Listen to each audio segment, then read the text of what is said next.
Եթե ես լինեի ԱԱԾ տնօրեն կամ գլխավոր դատախազ կամ ինձնից կախված լիներ Նիկոլ Փաշինյանին ձերբակալել չձերբակալելը պատերազմից հետո վստահաբար ես այդ քայլին կգնայի։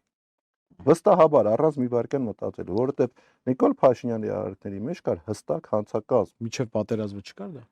Մինչև պատերազմը ես Դուք ինչ էիք կանգառի կոչում, դե հետո դուք որովհետև- սպա եք, չէ՞, դուք վստահաբար այդ որովհետև- տեքստում ավելին չեք բացել, քան գիտեիք։ Որովհետև մարդ, ով ունի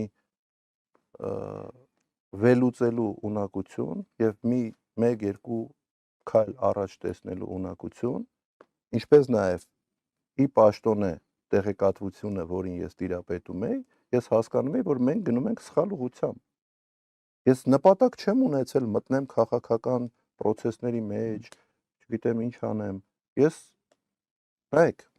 նման երևի թե չեմ ասել հրապարակային, բայց ձեր եթերում այսօր կասեմ։ Իմ համար կարմիր գիծ ա եղել, գիտեք, երբ որ սկսեց շրջանառվել մի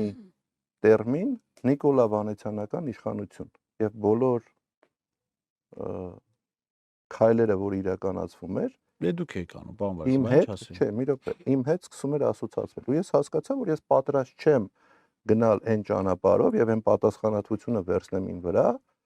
որը բերեց մեր երկիրը այս ողբերգական վիճակի։